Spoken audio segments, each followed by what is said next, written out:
Welcome back to our channel, fellow horror enthusiasts.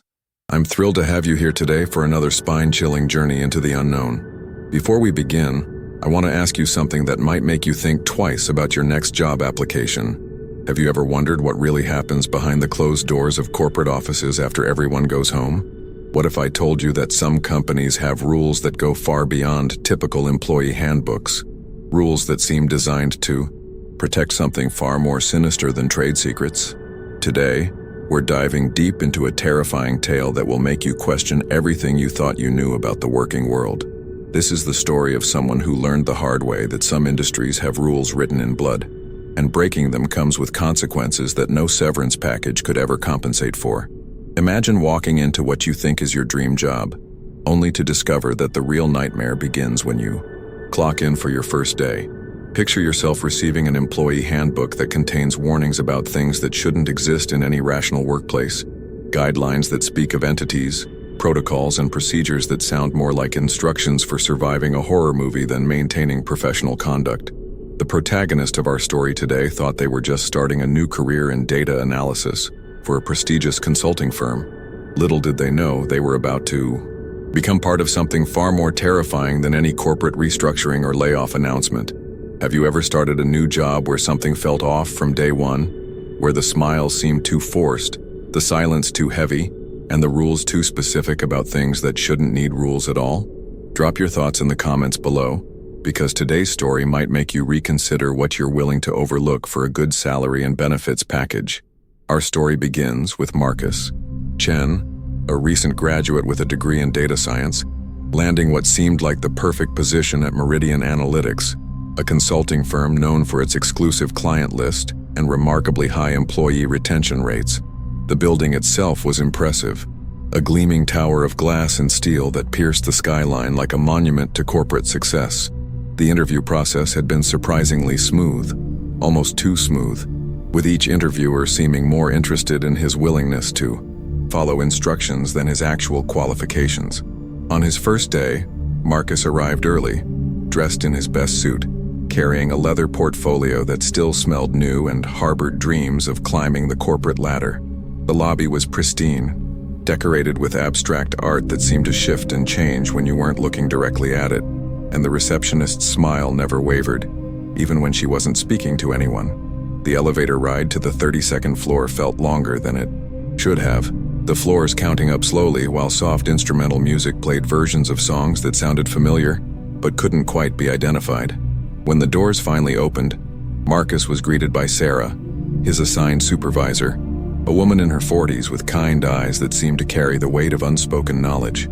She led him through corridors lined with offices where people worked in complete silence, their faces illuminated by the glow of computer screens displaying data that looked like no spreadsheet he'd ever seen in college. The orientation room was windowless, furnished with a single table, 2 chairs, and a stack of documents that seemed far too thick for a typical employee handbook. Sarah's demeanor shifted subtly as she closed the door behind them, her professional smile replaced by something more serious, more urgent. She placed the documents in front of Marcus and spoke in a tone that was both gentle and firm, explaining that Meridian Analytics operated under a unique set of protocols that all employees must understand and follow without question. The first document was labeled Employee Handbook, Standard Operating Procedures, but as Marcus flipped through the pages, he realized there was nothing standard about what he was reading. If you've ever felt like you were being watched during your first week at a new job, you'll understand the growing sense of unease that Marcus began to experience as he absorbed the contents of that handbook. The handbook contained 47 rules, each more bizarre and unsettling than the last. Rule number 1 seemed innocent enough. Always arrive at your designated workstation by 8:30 a.m. sharp. But rule number 2 raised immediate red flags. Never look directly at the corners of your office between the hours of 3 and 4 p.m. Marcus laughed nervously, thinking it was some kind of elaborate office prank, but Sarah's expression remained deadly serious as she continued to explain each rule with the gravity of someone reading a safety manual for handling radioactive materials. Rule number 7 stated that employees must never work alone in the building after 6 p.m., and rule number 12 warned against using the elevator to floors 35 through 37, which were marked as maintenance levels, but showed no signs of actual maintenance work. The most disturbing rule was number 23. If you hear typing coming from an empty office, immediately report to your supervisor and do not investigate the source.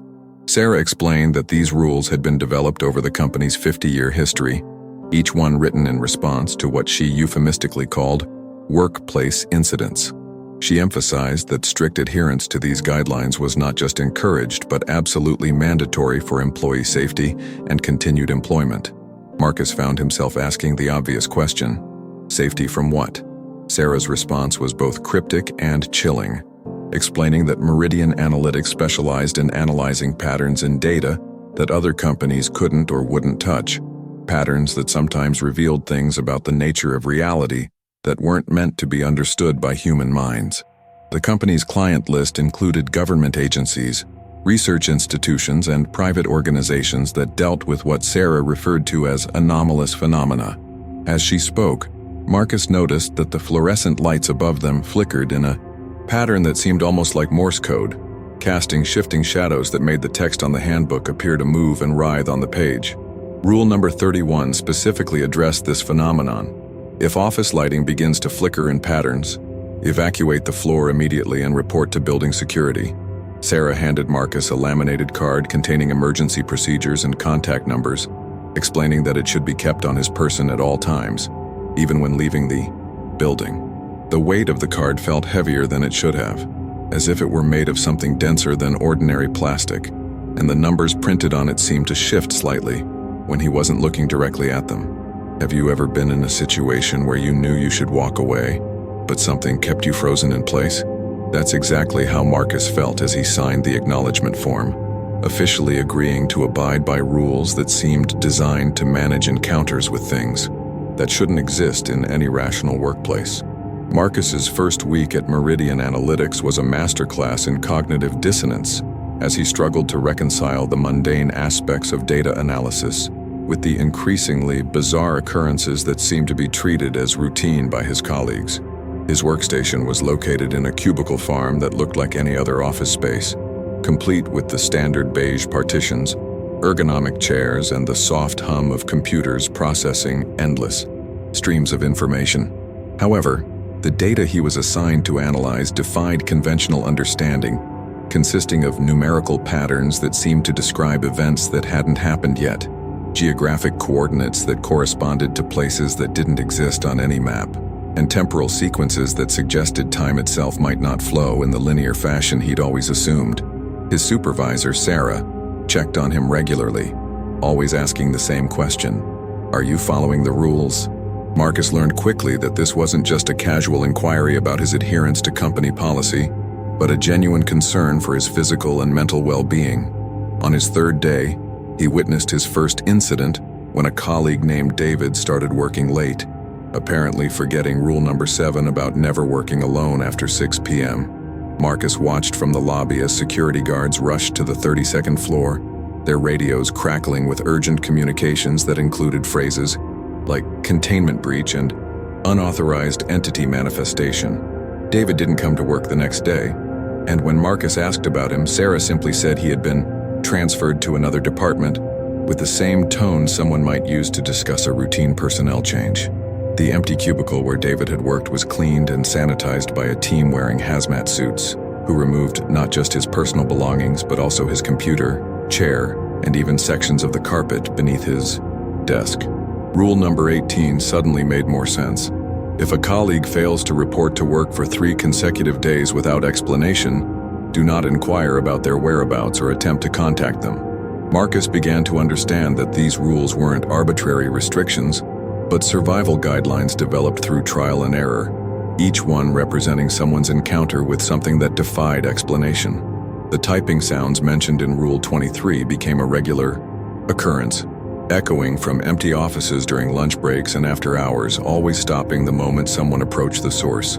Marcus learned to report these incidents without investigating, watching as security teams would sweep the affected areas with equipment that looked more like scientific instruments than standard security tools. His co-workers had adapted to these anomalies with a resignation that was both impressive and deeply disturbing, treating supernatural occurrences with the same professional detachment they might apply to a malfunctioning printer or a broken coffee machine. By the end of his first week, Marcus had begun to develop his own coping mechanisms, including a habit of checking his reflection in his computer screen to make sure he was still casting a shadow, a precaution that wasn't mentioned in any rule, but seemed like common sense in an environment where common sense had long since abandoned ship. The true nature of Meridian Analytics operations began to reveal itself during Marcus's second week, when he was granted access to classified project files that made his previous assignments look like elementary school mathematics. The company's clients weren't just government agencies and research institutions, but entities that existed in the spaces between conventional reality, organizations that operated according to laws of physics that hadn't been discovered by mainstream science.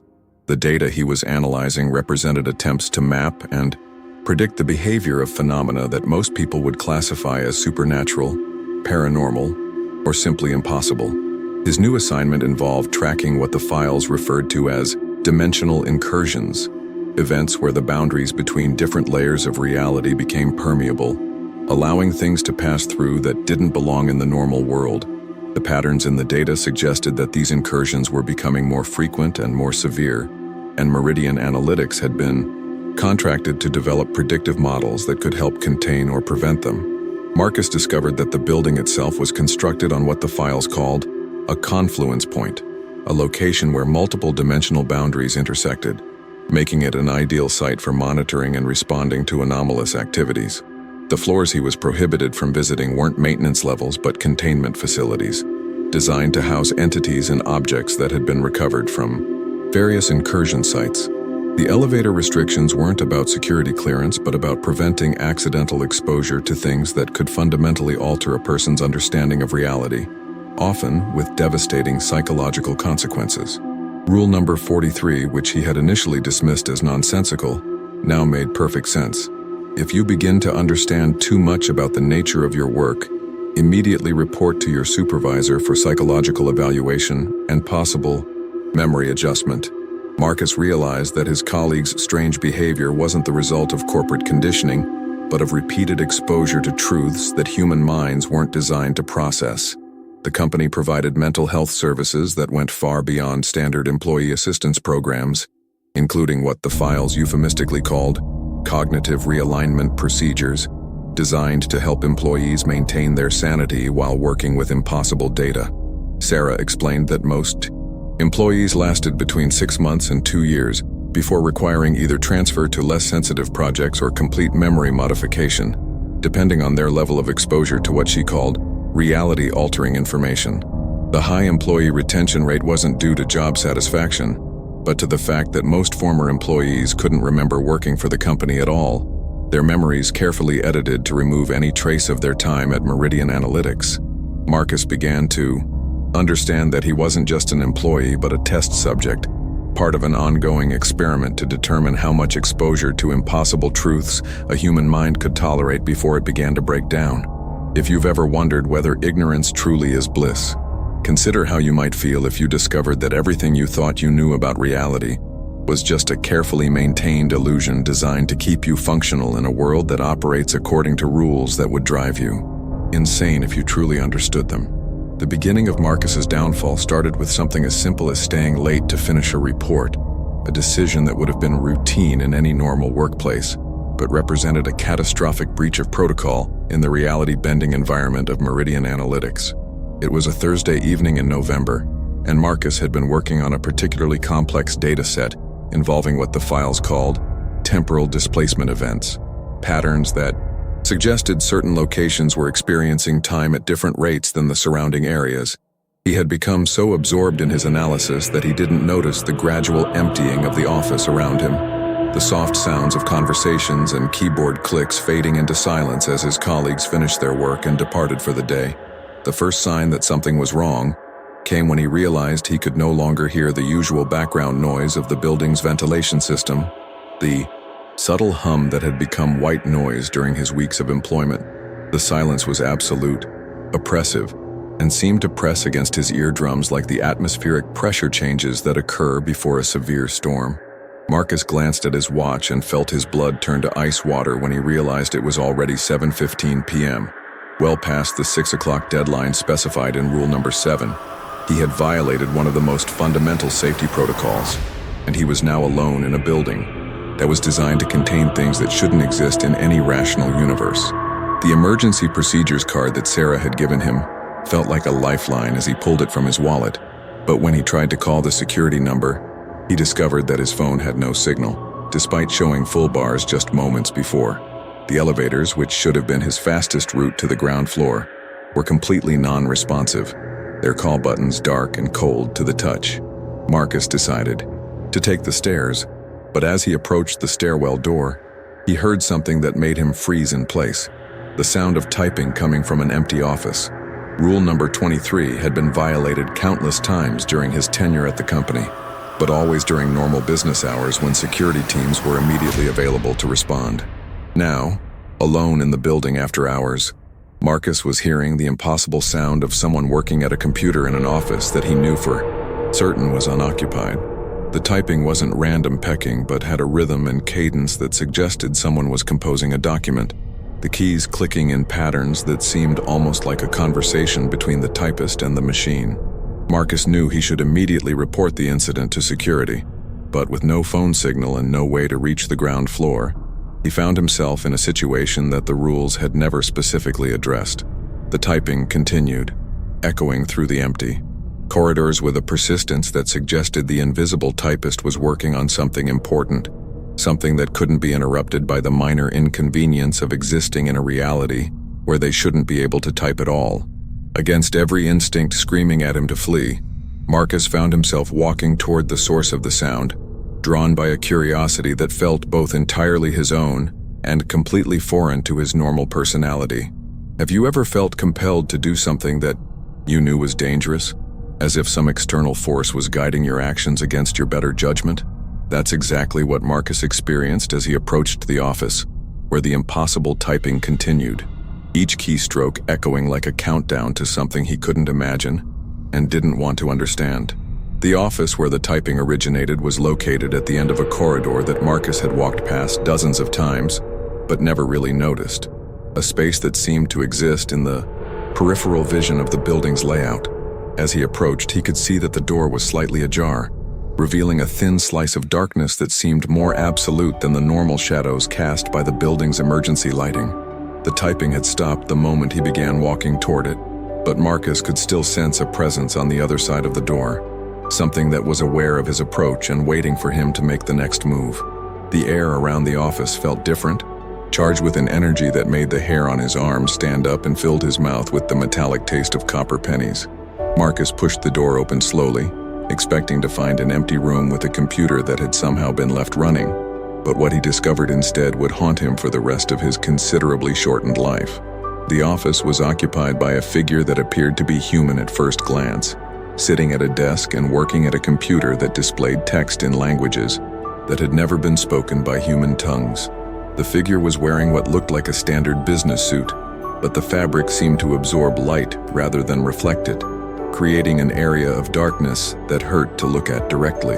When the figure turned to acknowledge Marcus's presence, he saw that while it had the general shape and posture of a person, its face was a constantly shifting collection of features that couldn't seem to settle on any single configuration. The eyes were sometimes brown, sometimes blue, sometimes colors that didn't exist in the normal spectrum, and the mouth moved with words that Marcus could hear inside his head rather than through his ears. The entity explained that it was a data analyst, just like Marcus, but it worked for clients that existed in dimensional spaces that human mathematics couldn't adequately describe. It had been assigned to monitor the Meridian Analytics building because the company's research had begun to attract attention from entities that preferred to remain unobserved by human consciousness. The typing that Marcus and his colleagues had been hearing was the sound of the entity filing reports about the building's activities, documenting the progress of experiments that were slowly tearing holes in the fabric of reality itself. Marcus learned that the rules weren't designed to protect employees from supernatural phenomena, but to prevent employees from discovering that they were unwitting participants in a process that was fundamentally altering the nature of existence. The company's true purpose wasn't to analyze anomalous data, but to serve as a conduit between different dimensional realities, allowing entities like the one he was now facing to establish a foothold in the human world. The entity expressed something that might have been sympathy for Marcus's situation, explaining that most employees who discovered the truth were given a choice: accept memory modification and continue working in ignorance, or retain their knowledge and accept the consequences of knowing too much about the nature of reality. Marcus realized that he was facing the same choice that had been presented to David and countless other employees who had violated the rules either accidentally or through curiosity. The entity's offer was simple: forget everything he had learned and return to his normal life, or retain his knowledge and become something more than human, something that could exist in the spaces between, realities where truth and madness were indistinguishable from each other. The computer screen behind the entity flickered with images that showed Marcus possible futures, some where he returned to ignorance and lived a normal life, others where he embraced the impossible knowledge and became something that could no longer be called human. Do you think you would choose the comfort of ignorance or the terrible burden of truth, knowing that either choice would fundamentally change who you are and what you're capable of understanding about the world around you?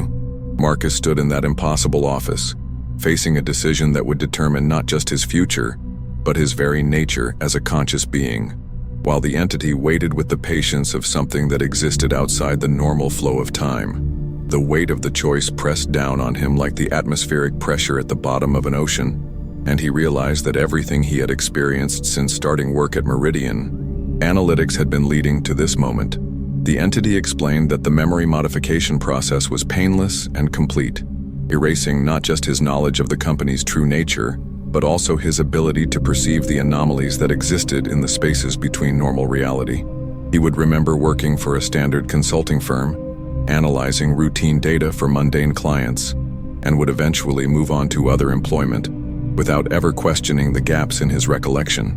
The alternative was to accept the truth about the nature of reality and become something that could exist in multiple dimensions simultaneously, gaining access to knowledge that would make him functionally immortal, but no longer recognizably human. Marcus thought about his life before Meridian Analytics, the simple pleasures of ignorance, the comfort of believing that the world operated according to rational, understandable principles. He remembered his family, his friends, the dreams he had harbored about building a normal career and living a conventional life. The entity showed him visions of what his life would look like if he chose memory modification: a successful career in legitimate data analysis, a loving wife, children who would grow up in a world where the greatest mysteries were scientific rather than supernatural. But it also showed him what he would lose: the ability to perceive the incredible complexity of existence, the beauty of impossible mathematics, the profound connections between consciousness and reality that most humans would never even imagine. The choice wasn't just between ignorance and knowledge, but between remaining human and becoming something else entirely, something that could understand the universe in ways that would fundamentally change his relationship with existence itself. Marcus realized that the entity wasn't trying to coerce him, but was genuinely offering him a choice between two completely different forms of existence, neither of which was inherently better or worse than the other.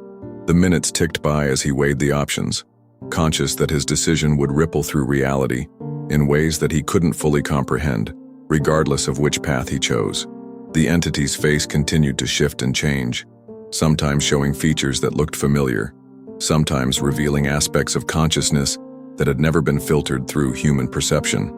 Marcus understood that he was standing at a crossroads that most people never even knew existed, a moment where the illusion of free will became as real as the choice itself.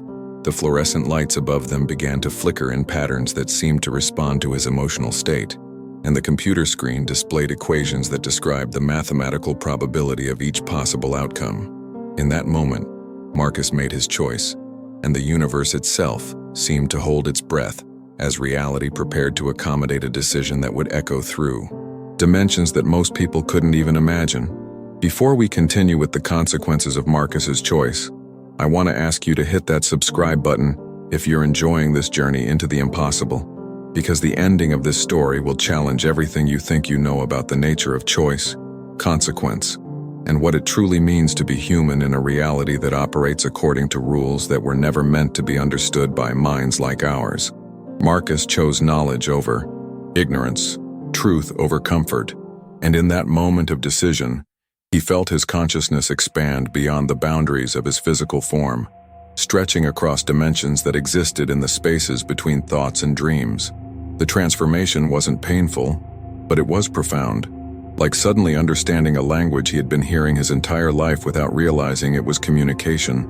He could perceive the building around him as it truly was, not just a corporate office, but a multi-dimensional intersection where realities converged and diverged according to patterns that were both beautiful and terrifying. The entity that had offered him the choice revealed itself to be a former employee who had made the same decision decades earlier, becoming something that could exist in multiple realities simultaneously, while maintaining enough of its original humanity to feel compassion for those who faced the same crossroads. Marcus understood that he would never again be able to return to his old life, that his family and friends would remember him as someone who had simply disappeared, another casualty of the modern world's tendency to lose track of people who didn't fit into convenient categories. But he also understood that he had gained something infinitely more valuable than the comfort of ignorance, the ability to perceive reality as it truly was, in all its impossible complexity and terrifying beauty. The rules that had governed his brief time as a human employee were no longer relevant, replaced by new guidelines that described how to navigate existence across multiple dimensions without losing the essential core of consciousness that made him who he was. Marcus realized that Meridian Analytics would continue to operate, recruiting new employees who would face the same choice he had made, and that he would sometimes be the entity sitting in an empty office, typing reports that would be heard by curious workers who stayed too late and violated rules that were written to protect them from truths they weren't ready to understand. The story ends not with resolution, but with continuation, as Marcus began his new existence as something that was neither fully human nor entirely other, forever walking the line between realities that most people would never even know existed. As our tale concludes, I want to leave you with this question. If you were offered the choice between comfortable ignorance and terrible knowledge, which would you choose? And what do you think the choice would reveal about the nature of consciousness itself? Thank you for joining me on this journey into the impossible, and don't forget to subscribe for more stories that explore the boundaries between reality and nightmare, because the truth is always stranger than fiction, and sometimes the most important rules are the ones that seem too bizarre to be real.